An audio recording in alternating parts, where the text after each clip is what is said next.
와룡공추입니다. 자, 이번에 말씀을 드리고자 하는 내용은 올 하반기 시장 어떻게 움직일 것 같은지 간단하게 좀 말씀을 좀 드려보고요. 주목해야 될 섹터, 공략을 좀 해보면 어떨까 하는 섹터들 몇 개 정도 말씀을 드리도록 하겠습니다. 얘기를 들어보시고 도움이 되셨다고 생각되시는 분들은 구독, 좋아요 한 번씩 눌러주시면 감사하겠습니다. 자, 바로 보도록 하죠.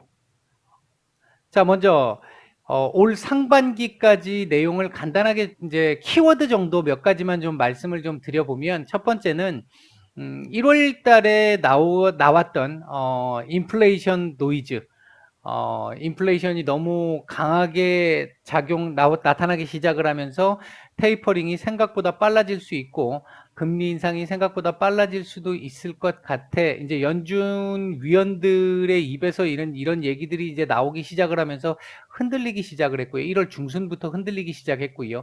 그 흔들림이 오늘까지도 그냥 전체적으로 다 큰 틀에서 보면 있었다. 상반기 내에 이 이슈가 시장을 장악했다, 이렇게 볼 수 있겠습니다. 그래서 매번 월초가 되면 경제 지표, 그리고 중반에 FOMC 계속 눈치를 보는 그런 장세였는데, 이런 장세를 만들어 가면서도 이 실질적으로 보시면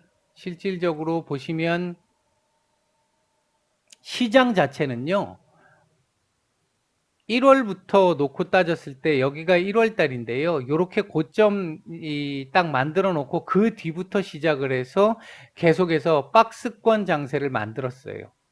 박스권 장세를 만들었다가 최근 들어와서 박스권을 상단을 돌파하면서 3,300까지 돌파가 된 상태인데, 문제는 이 구간에서 삼성전자 역시 마찬가지였지만 대체적인 종목들, 일부 섹터나 종목들 같은 경우는 굉장히 빠른 순환매를 통해 가지고 막 급등도 나오고, 뭐 그거야 뭐 매번 시장에 매일 있는 거니까 이제 그런 상황도 있었습니다만, 내용적으로나 질적으로 놓고 봤었을 때 시장이 그렇게 썩 양호한 모습을 보이지는 못했어요. 아마 모르겠습니다. 이 개인 투자자분들 같은 경우에 올 상반기 때 결과가 그렇게 썩 아주 좋지는 않았을 거라고 생각을 하거든요. 이게 지수는 분명히 좋은데, 그러니까 주식을 모르는 사람들 입장에서는 야, 지수 이 뭐 맨날 방송에서 뉴스 보니까 주가 지수가 굉장히 많이 올라가고 있다 그러는데 요즘 뭐 분위기 좋겠네, 이렇게 얘기하는 사람들이 있을 텐데, 실제 투자를 해본 사람들 같은 경우는 생각보다 쉽지는 않았을 거라고 생각을 합니다. 이제 조금 어떻게 보면 약간 도박성적인 이 상황이 좀 들어가 있는 정치 테마주들 움직임도 많았었고, 그런 식의 테마들이 좀 많이 움직이는 그런 모습들이 좀 많이 있었었죠. 그리고 또 한 가지를 보게 되면, 백신 접종률 상승에 따라 가지고 경제 정상화에 대한 기대감이 상당히 많이 있었고요. 그 부분에 따라서 컨택트 섹터들, 이제 소비주 섹터들 같은 경우도 어느 정도 기대감으로 올라왔습니다. 실적이 개선돼서 올라온 게 아니라 기대감으로 올라왔고요. 실적은 이제 앞으로 찍혀 나오겠죠. 그 부분이 중요한 건 이제 2분기 실적 시즌으로 들어가게 되는데, 2분기, 3분기 넘어까지 계속 괜찮을 것이냐 여부가 지금 현재 올라가 있는 소비재 섹터들이 앞으로 유지할 수 있느냐 없느냐가 결정이 될 것이고요. 그 부분이 더 증가할 것이냐 증가하지 못할 것이냐를 결정하는 부분 중에 하나는 이 델타 변이가 될 것 같습니다. 델타 플러스가 지금 최근에, 오늘 제가 오전 시장 상황에서도 말씀을 드렸습니다만, 영국을 비롯해서 호주라든지 인도네시아, 말레이시아, 지금 이런 국가들 지금 경제 봉쇄 지금 막 계속 진행되고 있잖아요. 미국도 지금 델타 변이가 늘어나고 있는 상황이고, 우리나라도 지금 델타 변이 지금 증가하고 있고, 오늘 또 상당히 많이 증가를 했어요. 7월 1일부터 일단은 내일부터 사회적 거리 두기가 완화되는데, 이게 계속해서 완화된 상태로 간다라고 한다면 조금 괜찮을 수 있을지 모르겠습니다만, 그렇지 않다라고 한다면 또 컨택트 섹터들은 또 힘든 구간이 나올 수도 있습니다. 그렇기 때문에 이 부분은 계속해서 체크를 해야 될 부분이고, 아마 금년 하반기까지는, 그러니까 말 정도까지는 계속해서 이 부분은 체크가 되어야 하지 않을까 보고 있는 그 내용입니다. 그다음 이제 이거하고 같이 연결해 가지고 나온 게 테이퍼링과 금리 인상인데 올 하반기에 일단은 테이퍼링 얘기는 나올 거라고 보고 있습니다. 8월 잭슨홀이나 9월 FOMC를 지금 보고 있는데 제 개인적인 생각은 8월 잭슨홀보다는 9월 FOMC 쪽에 무게를 더 두고 있습니다. 만약 요번 주 금요일 날 고용 지표가 괜찮게 나온다라고 가정을 했을 때 파월이 지금까지 얘기했던 부분들을 종합적으로 고려를 해보게 되면 요번 한 번 가지고 고용 지표가 괜찮게 나왔다라고 해가지고 바로 인상 테이퍼링 논의를 하는 건 부적절해라는 얘기 나올 수 있고요. 또 한 가지는 고용이 표면적으로는 좋아지고 있지만 내용적으로 질적인 측면에서 봤었을 때 아직까지 양질의 일자리들 회복이 안 됐어. 아직 좀 더 기다려야 돼. 그렇게 얘기할 가능성이 높습니다. 그렇기 때문에 눈치 보기는 나오겠지만 고용지표 완전 엄청난 서프라이즈가 아니라면, 상당한 서프라이즈가 아니라면 시장은 조금 오늘 우리 경제지표가 괜찮게 나왔는데 그 반해서 그 미국 시장 괜찮게 움직였잖아요. 이제 그런 식의 흐름으로 넘어갈 가능성이 좀 높아 보인다. 일단은 다만 테이퍼링 얘기가 나온다라고 해가지고 무조건 시장이 눌리느냐 그 의미 아닙니다. 상반기 내내 이 테이퍼링 이슈, 금리 인상 이슈 때문에 시장이 가야 할 자리에서 못 간 부분이 있었고요. 실적은 개선이 됐습니다만 주가가 그만큼 많이 올라가지 않았기 때문에 퍼밸류도 그렇게 많이 올라가지 못했어요. 어느 정도 내려와가지고 조금 소화해주는 부분들도 좀 있었습니다. 특히 우리나라 같은 경우는 그런 부분들도 있었기 때문에 너무 그렇게 크게 걱정할 필요는 없을 것 같고요. 금리 인상이 지금 최근에 연준 위원들이 2022년 금리 인상을 얘기하고 있는데 제가 봤을 때 그건 말도 안 되는 얘기일 거라고 보고 있고요. 지금 더군다나 델타 변이까지 지금 이렇게 유행을 해서 영향을 조금씩 주는 상황이 된다라고 한다면 더더욱 그런 부분이 있을 거고요. 시장의 노이즈로 계속해서 작용을 할 겁니다. 그리고 나중에 금리 인상한다 그럴 때는 그 금리 인상 한다라고 했던 시기, 금리 인상이 시작되는 시기 정도는 몰라도 그거 아니고는 그렇게 크게 겁내지 않으셔도 될 거라고 생각을 하고, 이것과 관련해서는 제가 강의 영상, 우리 여러분들 제 유튜브 그 채널에 들어오시면은 강의 영상 제일 밑에 쪽에 섹터가 있잖아요. 그 강의 영상에 실제 2013, 14년도에 있었던 상황들을 실제로 다 이렇게 몇 퍼센트 올랐고 내렸고를 다 보여드렸잖아요. 그거 참고해 보시면 될 것 같습니다. 그리고 이제 또 한 가지가 시장의 질적인 부분에 저하가 있었다라는 건데, 아까 말씀드렸듯이 지수는 굉장히 좋았습니다만 실질적으로 내용적으로 봤었을 때는 그렇게 썩 좋은 시장은 아니었다라고 하는 부분이 하나 있었습니다. 그리고 이제 뭐 한 가지 정도 여기다 더 보탠다라고 한다면 반도체 쇼티지 현상이 계속해서 생각보다 크게 오랫동안 지속이 되면서 시장에 좀 많은 영향을 줬었는데 지금 조금씩 벗어나는 듯한 테이프가 늘어났습니다. 벗어나는 듯한 모습을 지금 최근에 2, 3일 정도 보여주고 있습니다. 지난주 주 후반부터 보여주고 있습니다.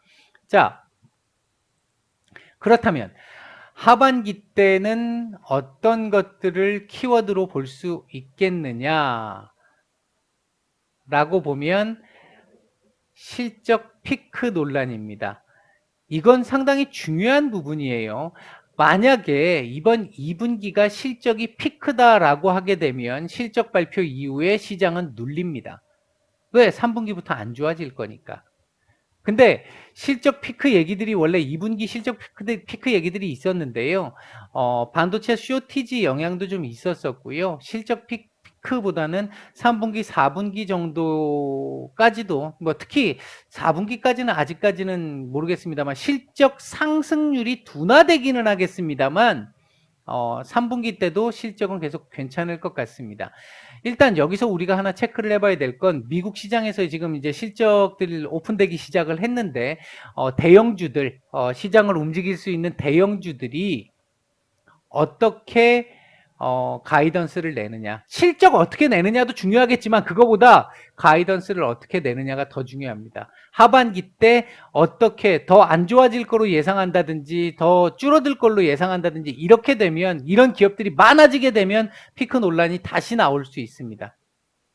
다만 그렇게 많은 기업들이 1분기 때처럼 아예 2분기 컨센을 안 낸다든지 뭐 이런 상황만 아니고 뭐 하반기 때 가서도 어느 정도 무난한 정도의 수준이 된다라고 얘기할 가능성이 높습니다. 일단은 그럴 가능성이 높은데 괜찮게 보고 있는 흐름이라고 한다면 요 실적 피크 논란은 쑥 들어갈 가능성이 높다. 하지만 그렇게 나올 가능성도 배제할 수 없기 때문에 우리가 이 부분을 키워드로 제가 말씀을 드린 게 봐야 된다. 이거 확인해야 한다. 확인해 봐야 한다라는 거고요.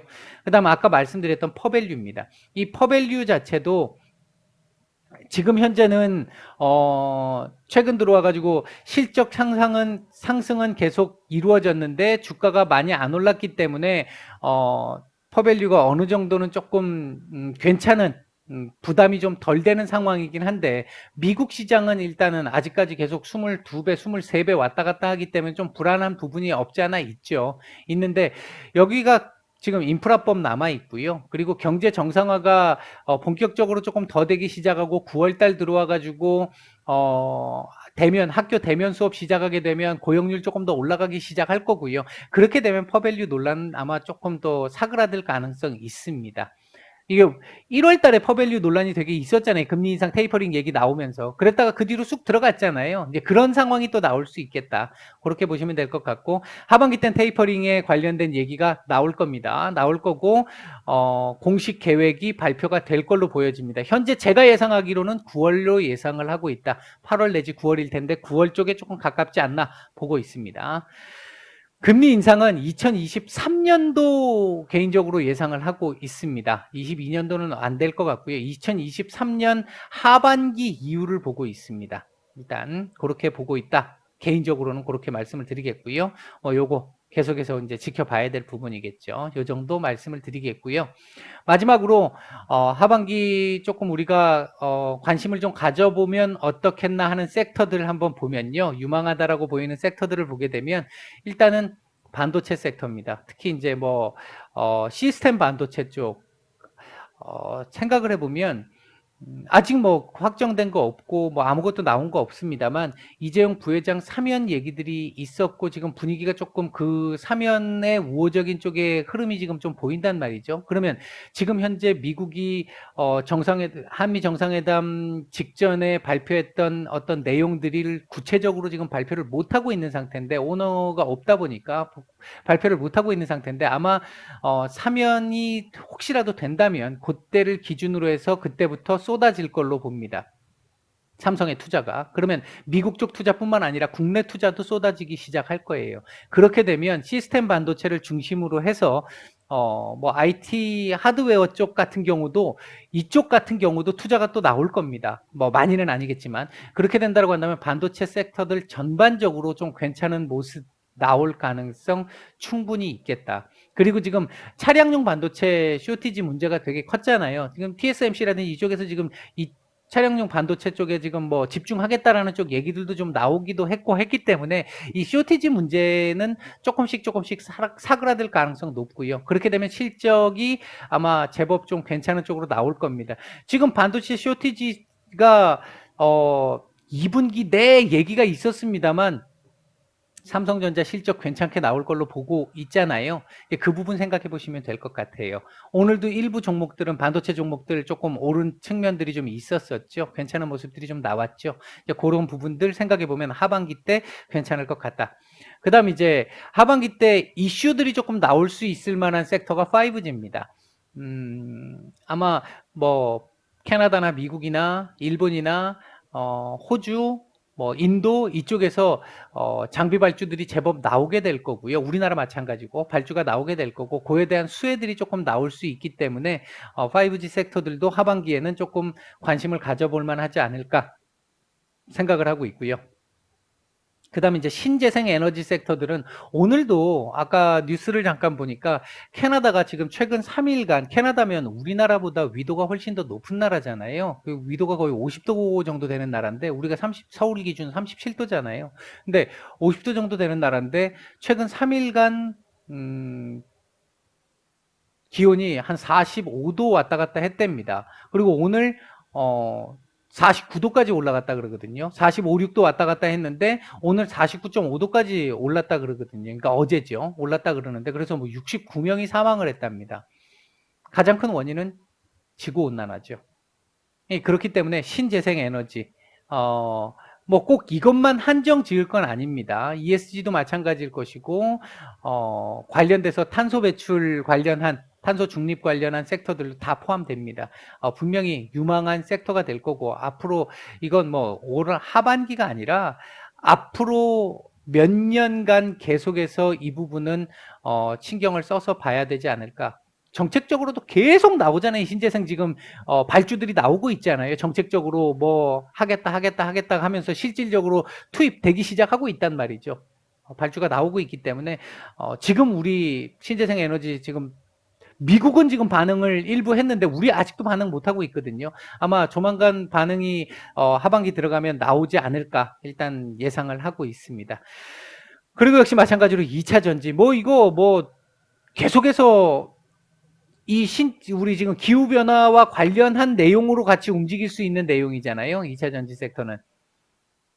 계속해서 앞으로 내연기관 없어지게 될 거고, 어제도 뭐 포드 같은 경우 또 발표를 했습니다만, 계속해서 내연기관은 없어지게 될 거고, 결국은 친환경 자동차가 나오게 될 텐데, 수소차, 아직까지는 좀 수소차보다는 전기차 쪽이 훨씬 더 유망하고, 빨리 발전을 했잖아요, 지금.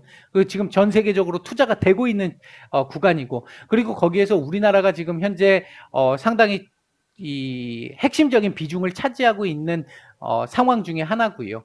투자도 지금 상당히 많이 하잖아요. 미국에 투자하는 부분들도 있고요. 이런 부분들을 본다라고 한다면 하반기 때 확실히 조금 유망한 섹터가 될 가능성. 그렇다고 한다면 하반기 때 제가 봤을 때는 요 섹터들 중심에서 조금 놀면 그나마 조금 뭐랄까 괜찮은 결과물을 좀 가져다 줄 수 있는 그런 흐름이 나오지 않을까 일단 그렇게 보고 있습니다. 오늘 뭐 간결하게 이렇게만 말씀드리고 마치도록 하겠습니다. 남은 오후 잘 보내시고요.